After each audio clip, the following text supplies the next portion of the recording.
Uncle Harry. They'll source you out a loader.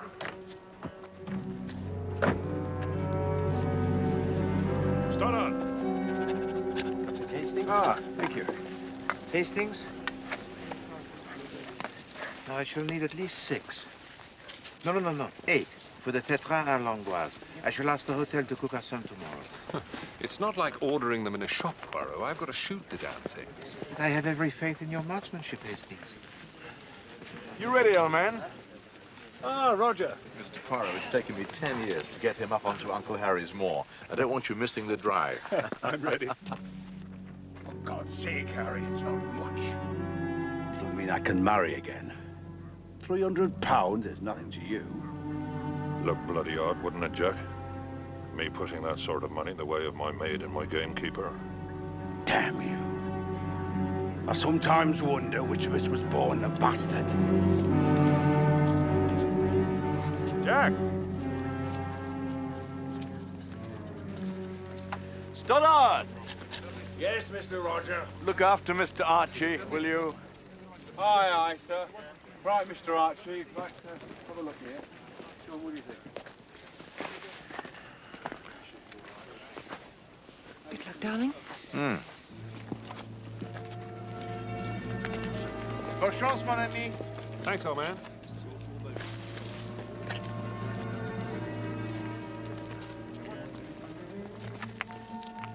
Good shooting, Archie. Thanks, Zoe.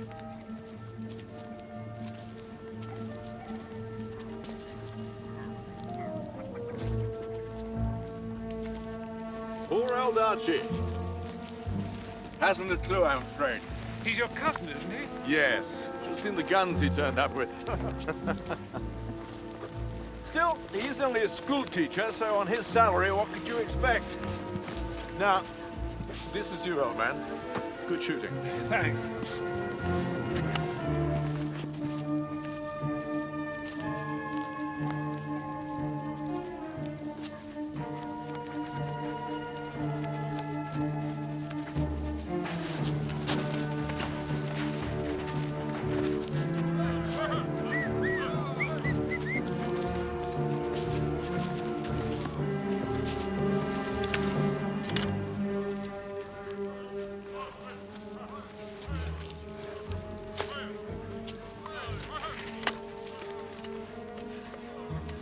Into your shoulder. Tight. Stroke the cheek. Stroke the cheek. Tight.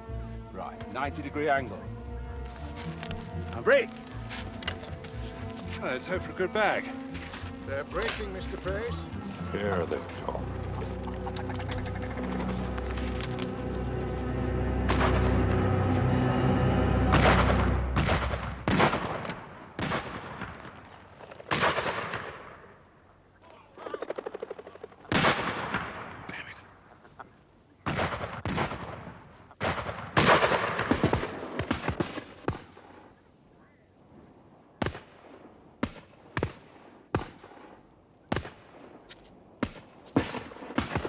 Monsieur Poirot. Monsieur Poirot? Oh, pardon, madame. The popping, you know. But why did you come, Monsieur Poirot? The red grouse. It must be eaten fresh while the gun is still smoking, as we say. Ah, gourmet. You are too kind, Madame Havering, but it is most rare in my country, the tetras. We make do with la gelée nut, the wood grouse. With the flavor, it is piney. Piney? Yes, this is not a word, piney, like the pine trees? Oh, piney. Yes. It's a very good word.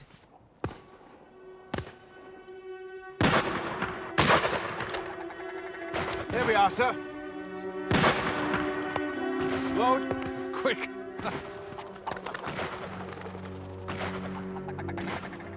Watch him, Stoddard! Ah! You hit Mr. Pace! Mr. Pace! You bloody fool! You bloody fool! You damn near killed me! And what the hell were you doing, Stoddard? You were supposed to be looking after him. call yourself a gamekeeper? You can't even pass muster as a nursery maid! Oh! Will you give me a handkerchief?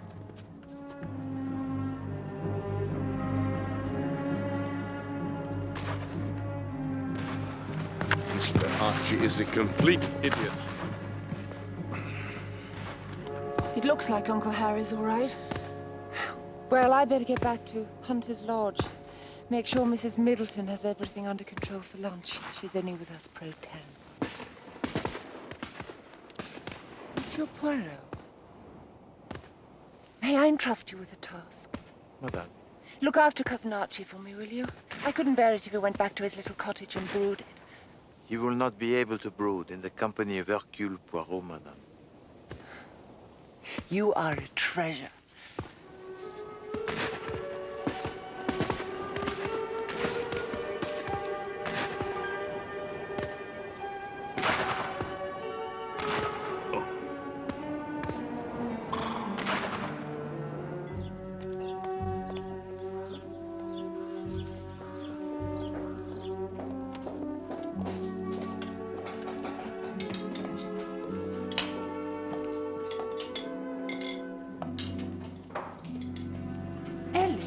Where's Mrs. Middleton? Up in her room, ma'am. She done most of it. She left us a note to get on setting it out. She's impossible. Still, it all looks very nice. Thank you, ma'am. Thank you, ma'am. I'm going to lie down for a moment. I've got a wretched earache. The wind up there's like a knife. It's been snowing up on the moor, you know. Others will be here in about half an hour. Mrs. Middleton.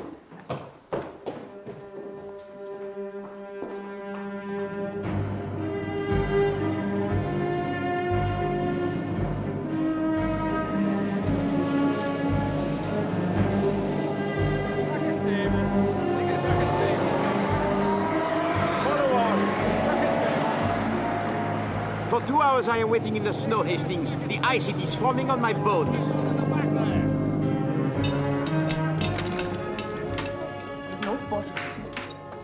Ah, a log fire. One of the better traditions of the English. Roger was saying you keep an eye on the place for the family. Yes, I'm local. A poor relation is available. Damned invidious it is, too. What is it? Some of my pupils' families live 6 to a room. This place lies empty 40 weeks of the year. They only come up here for the shooting. Mrs. Middleton, where's my wife, do you know? She's up in her room, sir. A room? She's an earache, sir, I'm told. Well, she damn well ought to be here. That sort of thing won't get him very far. Not with Zoe. Will you have some more punch, girls? Thank you, Mr. Pace. Ah, excuse me.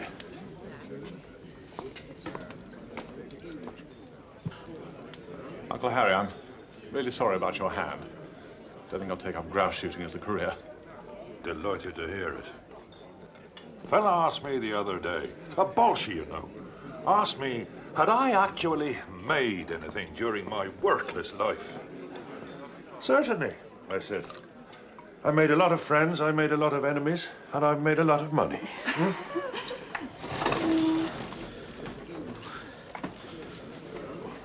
You all right, Poirot? My feet, Hastings, are still blocks of ice. My lungs, they are full of the gunpowder and the fresh air, and my ears are full of the popping, and I am ill. No, I am not all right, Hastings, not at all. Au revoir, Monsieur Poirot. Oh, Good to have met you. thank you. I had to be off. It's a 6-mile bike ride for me, I'm afraid. You are leaving? One can leave? Mr. Poirot, goodbye. Ah, Monsieur Havering, goodbye. Thank you. Next year, we'll put you up at the house. No, the hotel's fine. It's very comfortable. Bye, Roger. Bye. Cheerio. Thanks. Hope his hand gets better. I'm sure it will. Bye, Archie. Take care. I'm sorry. It's all right. I'm all right. Are you all right, Zoe? Oh, yes. I had a filthy earache. I'm fine now. Take care of yourself, Archie. Yes. Yes, indeed. Well, Bye then.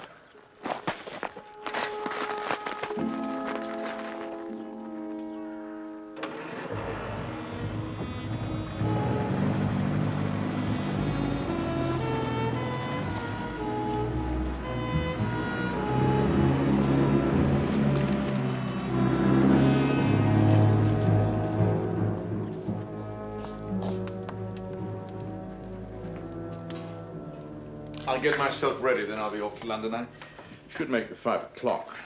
Darling, couldn't you catch the 6:15? Why? Mrs. Middleton wants to go down to Stoddard's place to pick up some game. Oh, darling. She makes such a fuss.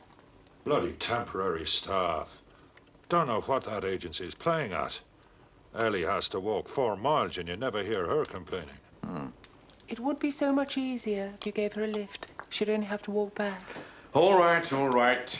I'll do it. Mrs. Middleton? Joe, would you like a lift too? Mr. Havering could drop you off on the way to Mr. Stoddard's. Oh, thank you, Mum. Come along then.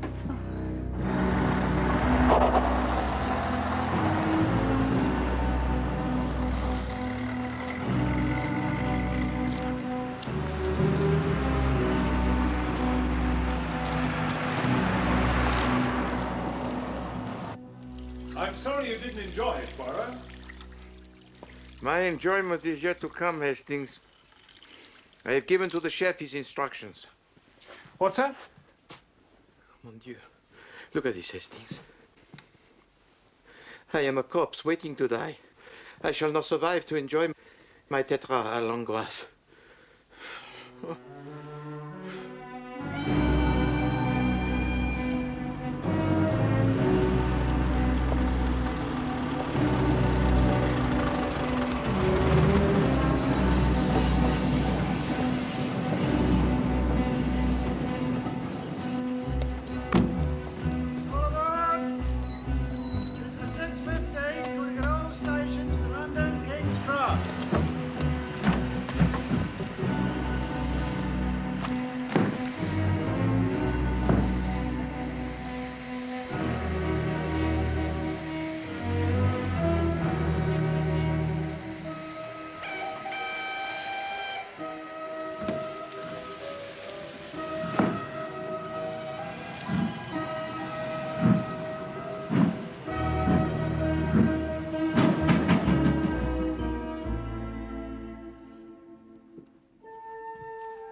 Now you stay there.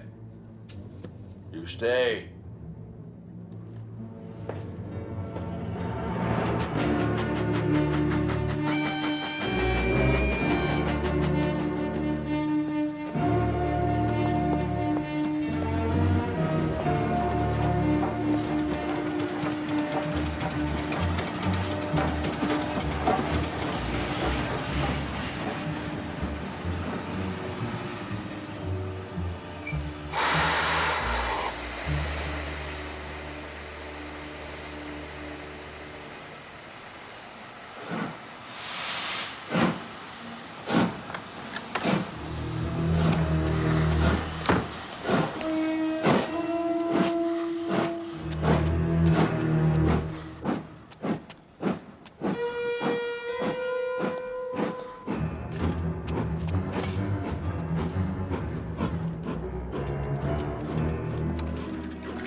Mr. Stoddard! Mr. Stoddard! Fetch the police. There's been a shooting. Go! Go!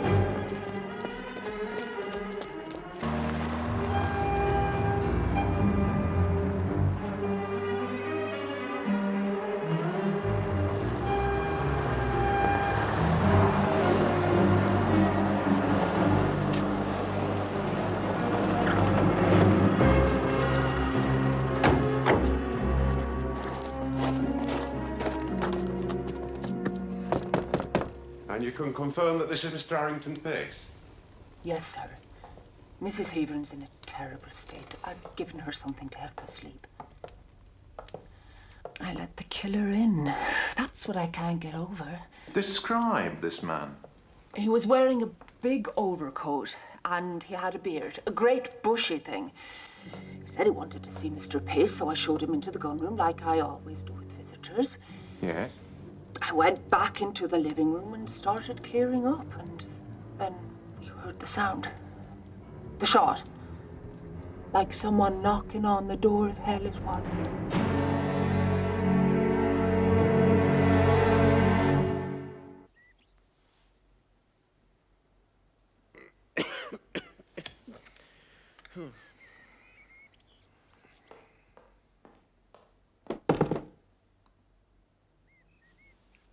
Who is it? It's me. Come in, Hastings. There's been a murder. Who has been murdered? Harrington Pace, up at Hunter's Lodge, shot with one of his own revolvers. Oh, you're still not well, Poirot. Oh, I must confess, I feel a little weak. You get back into bed now. Oh. You can leave this to me. Come on. This investigation, you can leave it to me. I'll report back to you, of course. I know these people, Poirot. I've got one or two ideas already. What are these ideas, Hastings? You just relax. Hastings, will you please stop tapping your nose in that theatrical manner and tell me all that you know?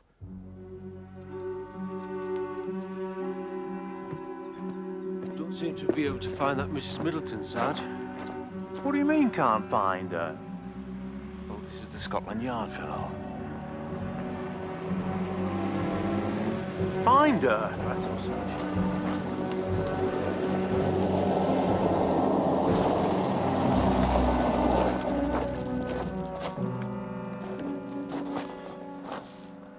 Jack, Scotland Yard. Sergeant Forgan, Ashby Pickard. Pleasant drive, sir. Are you trying to be funny? No, sir. Rich, was he, the victim? Oh, yes, sir. Harrington Pace. Understood outside Newmarket. House in Belgravia, mooring at Monte Carlo. And who stands to benefit? Practically all of it goes to his nephew, Roger Havering. And where is he? Spent the night at his club in London. Yeah, we phoned him there. He's coming back on the first train, sir.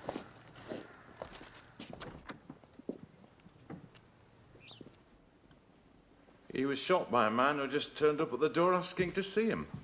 Must have got away through that window. It was the gamekeeper who came and got us. Oh, he stood to gain too, sir. He's the only other real beneficiary. Oh, yes. Pace left him £4,000. Did he, by God? Excuse me, Sergeant, but she's not on premises. She's definitely gone. Who's that? Well, the housekeeper, Miss Middleton. She showed a killer into the house. She's our chief witness. Better initiate a search. How many men have you got? Men, sir? Just the one, sir. Him. Well, you'll have to make optimum use of your resources, won't you? Sir?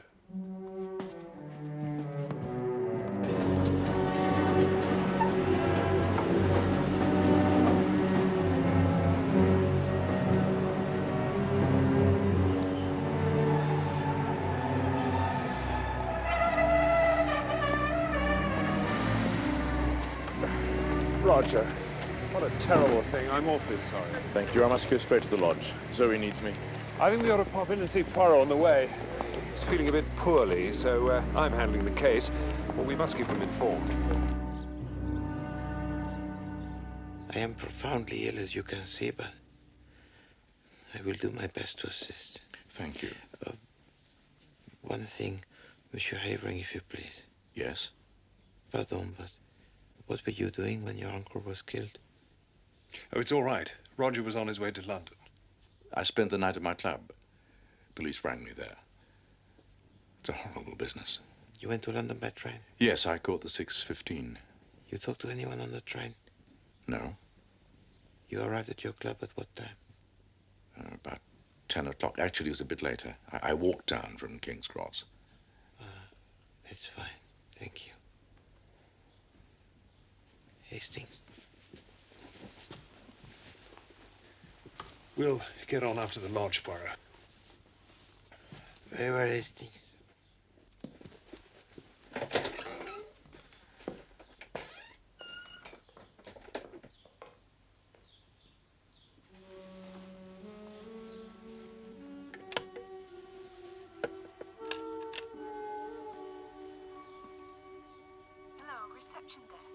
Hello, yes, this is Hercule Poirot, room number 5.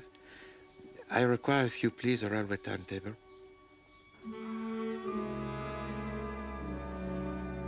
I was in here with Mr. Pace when there was a knock at the door.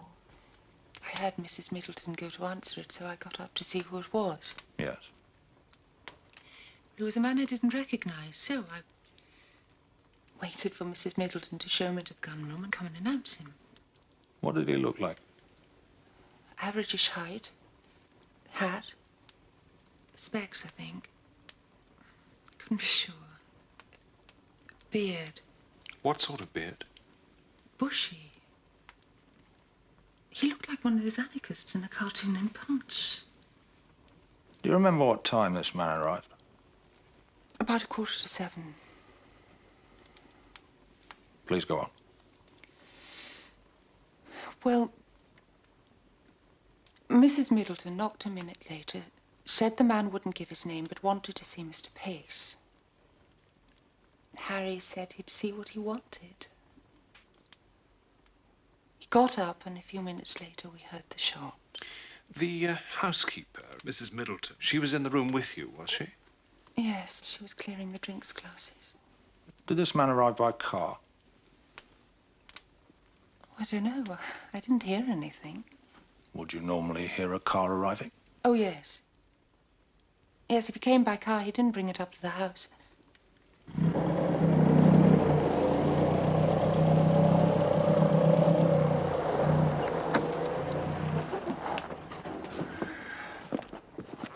You carry on here. Yes, sir. This hotel of yours presentable, is it? Not too bad. I'll book myself in.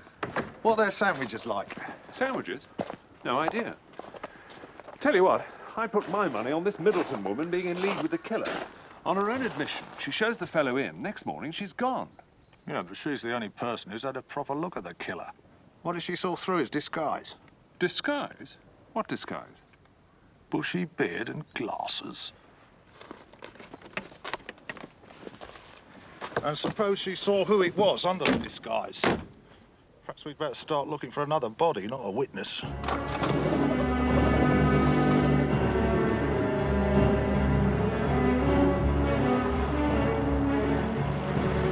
Well, Mr. Poirot, you get that down yet? And I reckon you'll live to fight another day. Oh. Thank you very much, Mr. Anstruther. Come in. Ah, Chief Inspector Jupp.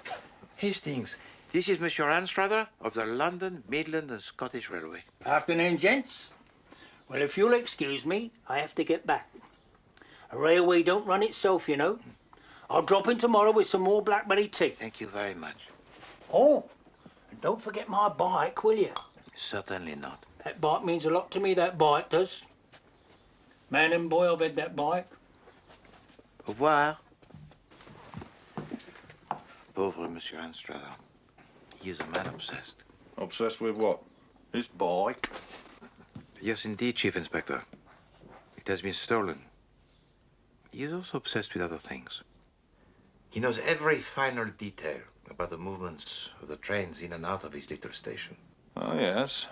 Been doing some investigation, have we? How can I, Chief Inspector? I am prostrated. I toy with the little lines of inquiry, that is all. You, of course, will be well ahead of me. Well, we've got a description of the murderer. Yes, a man of medium height, wearing a broad-brimmed hat, sporting a beard that is large and fluffy. How did you know that? Because that is a description of the man who stole the bicycle of Monsieur Anstruther. It is essential that we find it, Hastings. No. Right. Find what? The bicycle. Also, I am most anxious to establish whether or not Monsieur Archie Havering had an alibi for the time that Monsieur Pace was shot. You didn't really like your uncle, did you? What are you implying? Look, I'm sorry about this. I'm afraid I have to ask you. Poirot wants to know what you were doing yesterday evening at the time of your uncle's death. How dare you? What on earth makes you think I'd want to kill a man like my Uncle Harry?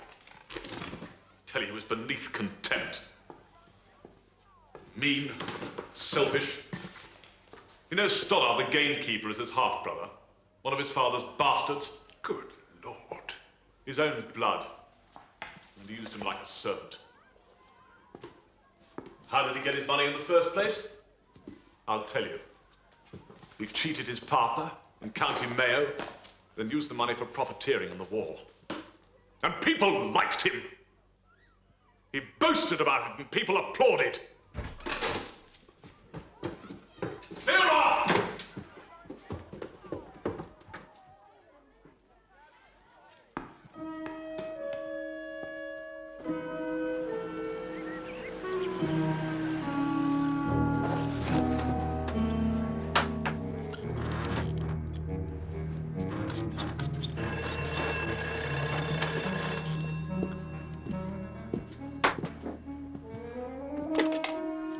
Hello? Chief Inspector? Ah, how's the cold, Poirot? It is not a cold. It is a deadly fever. Nasty. However, I have asked Monsieur and Madame Havering to come to the hotel. I am now convinced that Monsieur Roger Havering has not been telling the truth. You say, Monsieur Havering, that you arrived at London at 9 o'clock. The only witness that you can produce is the doorman at your club, where you arrived at 10 o'clock. You say that you spent this hour walking between King's Cross and St. James's, and yet you can describe none of your movements, no events, no street names, rien, nothing. This isn't the line I've been following at all, Poirot. What are you driving at? I am driving at a curve in the line of the local railway. A loop of iron which connects Ashby-Pickard with the little station of Ashby-le-Walkin. What? It is quite possible, Monsieur Havering, for a man to catch the 6:15 train at one station and get off at the next. With the aid of the bicycle, he returns to Hunter's Lodge, disguised with a beard and wearing the broad-brimmed hat. He shoots the man he wishes to shoot. Then he catches the 7:20 from Ashby-Pickard, a train that is faster than the 6:15, which will get him to London in time to be at his club by 10 o'clock. My God. You're serious, aren't you? It is a serious affair. A man has been killed, and you are about to be accused of his murder. Me? You, sir. Do you not see it, monsieur? You must tell us of your movements that night. Absolutely not. I can't. For God's sake, Roger, why not? I just can't. Well, Poirot. Carry on, Chief Inspector. I would like you to accompany me to the local police station, sir. What? I wish to question you in connection with the murder of your uncle, Mr. Harrington Pace, and with the disappearance of the housekeeper, Mrs. Middleton.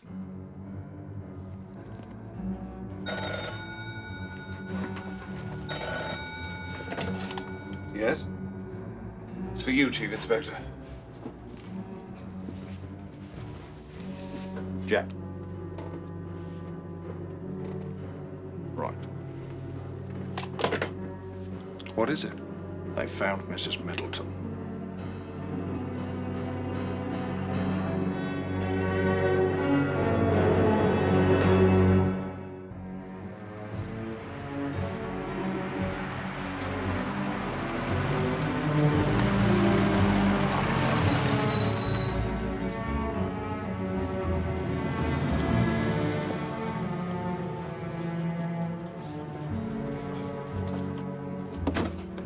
Not late, are we? No, she hasn't arrived yet. Shouldn't you be in bed? Possibly. But please, do not fuss. You looked like you were at death's door last night. Unfortunately, Chief Inspector, it was my appetite that was dead.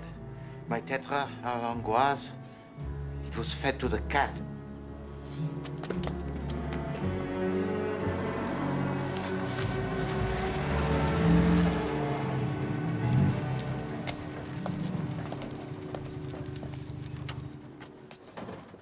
Mrs. Middleton?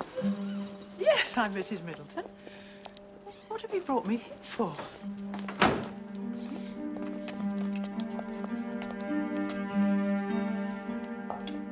The instructions from the agency were to go to Ashby Pickard by train, and I'd be met there, and the engagement would be for 1 month. So I did. And I was met by a very nice Irish lady who... Irish? You sure? Oh, yes. She said she was Mrs. Pace.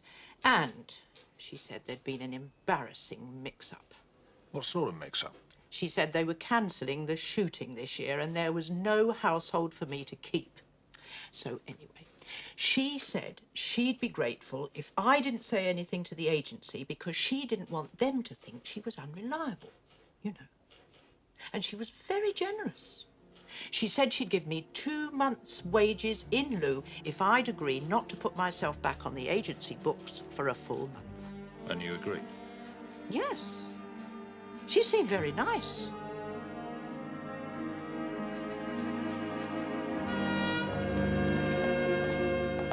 You kept very quiet through all that. I am unwell, and it changes everything, this testimony of Madame Middleton. Well, it all seems pretty straightforward to me. We still have to find this other woman who pretended to be a housekeeper. Agreed? I think it would be more fruitful to find the bicycle of Monsieur Anstruther. What on earth for? Because, Hastings, it was stolen to transport the murderer to Hunter's Lodge. Why has it disappeared? Sir? Sir? What is it, Forgan? It's Mr. Avering, sir. He's asking to see you. I'll tell you what I was doing if you promise not to tell Zoe. Well, let's hope it won't be necessary. I'll make no promises. Very well, then. I was with Lord Quarmby. Lord Quarmby? The racing earl? Yes, he's chairman of the board in charge of on-course betting. I wanted him to get me off the hook. Well, buy me some time on a couple of my debts. Why were you so reluctant to tell us this? A few months ago, you see, I promised Zoe that I'd never back another horse as long as I lived. And will Lord Quarmby verify that you were with him? Of course he will.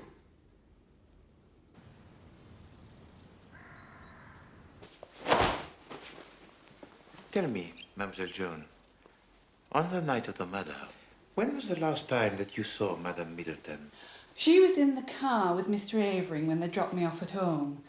He was on his way to the station, and he gave her a lift over to Mr. Stoddart's house. Mr. Stoddart, the gamekeeper? Yes. Ah, yes, of course. Monsieur Stoddart. You hope to be his wife one day, do you not? No one's supposed to know that, sir. I comprehend. Tell me more about Madame Middleton. Oh, she was that strict. Always leaving little notes about the place, criticising. Mr. Stoddart didn't like her. They used to be quite sharp with each other. Did Madame Middleton ever talk to you about herself? No, not really. She said you were from Ireland. Mayo, I think. But she always kept herself to herself, like. Mademoiselle Joan, this apron. Oh, that's Mrs. Middleton, sir. Oh, thank you. That will be all. So, when Harrington Pace was living in Ireland, he cheated his partner and ruined him. Then, this mysterious woman, who was also from County Mayo, turns up and replaces Mrs. Middleton. She was probably a relation of the ruined man. She opens the door to her accomplice, a fellow with a bushy beard. They kill Pace, and both of them disappear. Absolument, mon ami. You have the story exact. Oh.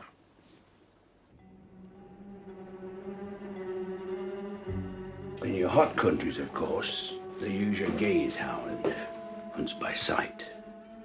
But with the moistness in our air, we favour a dog that hunts by scent. And I tell you, she's a prime example of that, aren't she, huh? She's the best of her kind, she is. That is most interesting. Tell me, Monsieur Stoddard, if you please, on the night that Monsieur Pace was killed, Madame Middleton came to your house to collect some game birds, did she not? No. Oh, you're right. I was expecting her. But she never arrived. I didn't see her till much later when she came running down lane to tell me about the shooting. Chief Inspector, there is at Hunter's Lodge a telephone, is there not? Yes, there is. Then why did not Madame Middleton herself telephone to the police? Aye. Crossed my mind then. What she said was that Mrs. Havering was near hysterical at the horror of it. She wanted to get her to sleep before the police got there. So she sent me to fetch them. Ah, yes. She needed the time alone in the house. Yes, of course, of course. Monsieur Stoddard, would you consider to involve your excellent dog in a little experiment? She is clever with her nose, you say? She's got a nose that could scent a puppy in a bit of slurry, she has. Eh bien, Monsieur Stoddard, our puppy, it is in here.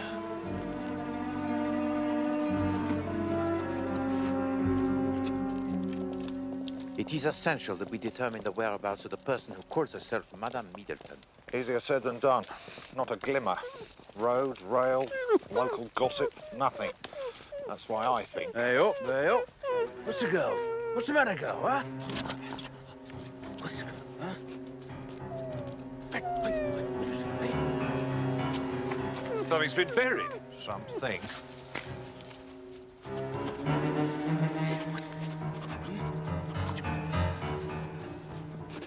It's a coat. And a hat.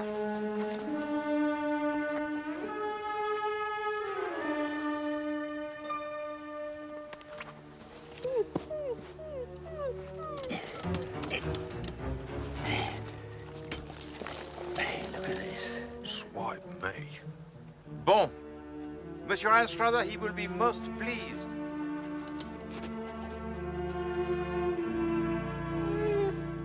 What a clever dog.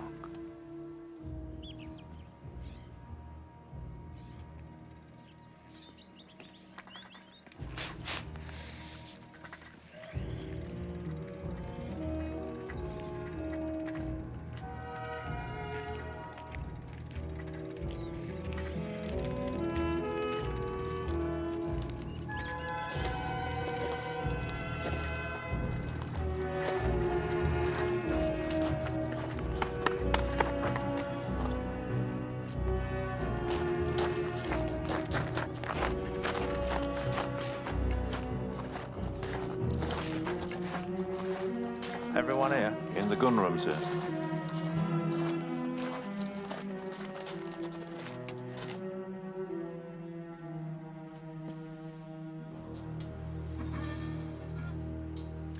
Monsieur Harrington Pace was not a likable man.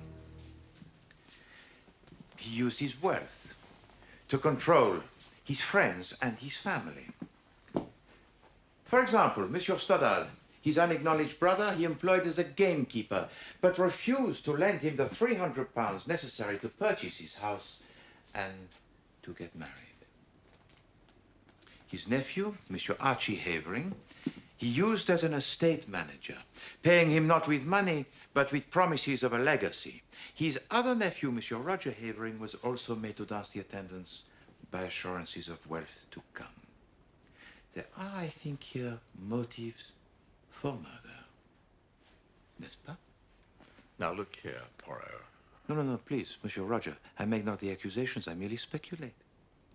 For instance, we know that you could not have possibly committed the murder. Because at 6:15, on that night, you were boarding a train for London.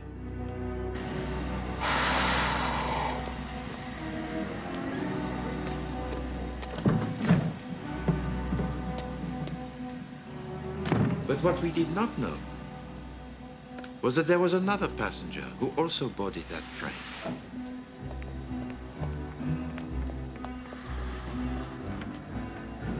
This person alighted from the train at the very next stop and stole the bicycle of my friend, Monsieur Anstruther. A curious thing to do, huh? Hey, that's fine, boy. But the next thing that this person did was even more curious. He buried the bicycle. Then he buried all the necessary accoutrements of a bearded man. And turned himself back into Madame Middleton. Mrs. Middleton was the bearded man? But yes, Hastings. You see, we only have the word of Madame Middleton herself that a bearded man came to the house that night, but of course that was not true. No, I saw him. Madame Havering, if you please, we will come to that in a minute. It's as I've said all along. We've got to find this Mrs. Middleton. Well, may I suggest that you get on and do just that? So far, all you've done is ask impertinent questions and treat respectable people like a lot of criminals. Please, Monsieur Roger, do not be in such haste. We may know that you did not commit a murder, but there are other things which are not yet so clear. This crime was of a daring most extraordinary. It had to be like clockwork. And the spurious Madame Middleton had to have an accomplice to wind the spring.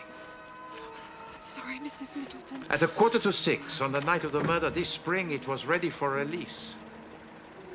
The guests had departed. Mademoiselle Ellie had already gone home. And Mademoiselle Joan had been offered a lift in your car, Monsieur Havering. Mademoiselle Joan was duly dropped at her cottage. Madame Middleton was then to be driven to the home of Monsieur Stoddard to collect some game birds. But of course, she never arrived. She was undergoing a transformation. It was essential, you see, that the suspect should be seen to alight from the train at the very next stop. A suspect that could well be Monsieur Roger Havering in disguise. Why should I try to incriminate myself? Because, Monsieur Havering, you had planned most carefully your alibi, your meeting with Lord Quamby, which you would seem to have every reason for keeping secret. But once you were forced to reveal it and were released, it was most unlikely that the police would suspect you for a second time. You're talking complete rubbish. No, I think not, Monsieur Havering.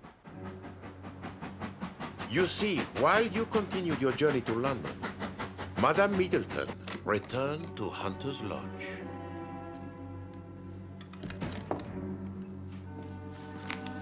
Your uncle was a very wealthy man. In time, you would inherit his fortune, but your gambling debts grew heavier and Monsieur Pace refused to bail you out. You desperately needed the money now. And so on that fateful night, Monsieur Pace was shot in cold blood. Prove it. You just prove it. That is a lying slander. You're going to find yourself in court, Mr. Bloody Poirot. And who is this Mrs. Middleton I meant to have been an accomplice of? You can't even find her. So you busy yourself accusing everybody else. You think that Hercule Poirot is unable to find this mysterious Madame Middleton? Hercule Poirot knows a way to make Madame Middleton appear in our midst as if by magic. You do not believe in magic? Very well. I have only to tap with my cane on the floor 3 times. Thus, 1, 2, 3.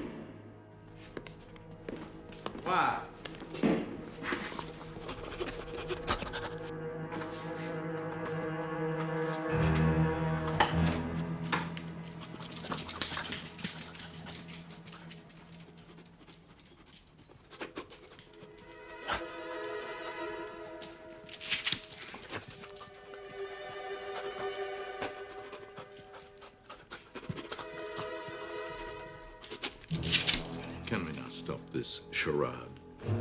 Chief Inspector? I don't know, sir. I've always enjoyed party games.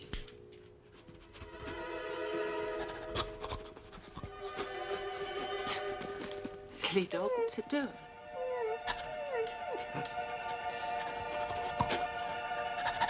Will somebody take it away? Stop it! Stop it! It's all right, Zoe. Come on, Hugh! Good. Don't know what your silly game is. It seems to have gone horribly wrong. Now leave her alone! So we had nothing whatever to do with this Mrs. Middleton. On the contrary, Monsieur Archie. Madame Havering had a very close relationship with the housekeeper, Madame Middleton. The odd thing about it being was that they were never once seen together. This temporary housekeeper had only recently been employed for the family stay at Hunter's Lodge. She left little notes for the servants and kept herself to herself. If the mistress was at home, the housekeeper was absent. When the housekeeper was downstairs, the mistress was in her room. And that is where, on the night of the murder, after she had been interviewed by the police, Madame Middleton disappeared forever from the face of the earth.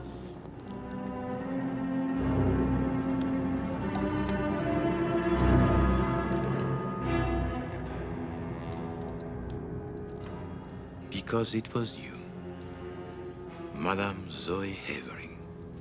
Together with your husband, you planned and carried out this murder in genius. Together, you plotted to rid yourselves of your uncle that was hated and to lay your hands at last on his money. I must ask you both to come with me to the police station. How dare you? This has gone far enough. I do not intend to stand idly by. Oh, shut up, Roger.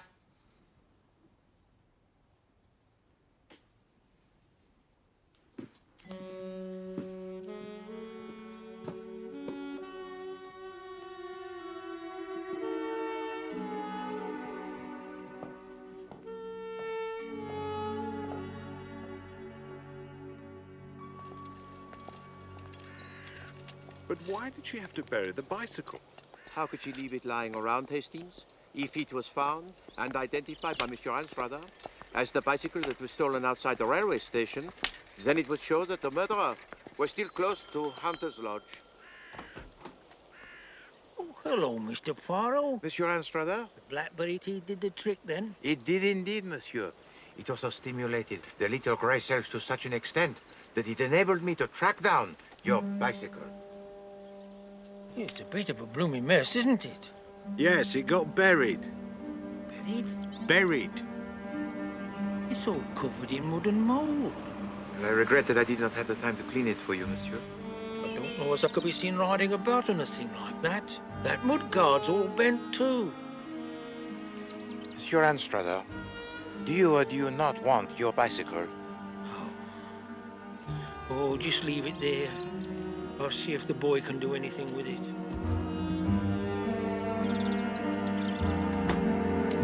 Is this gratitude, Hastings? Is it for this that Hercule Poirot exerts his talents on behalf of the world? You expect gratitude? Don't make me laugh. Now you know what a real detective feels like. A real detective? The Chief Inspector Japp is truly most amusing, do you not think, Hastings? Oh, yes. Most amusing. For a policeman.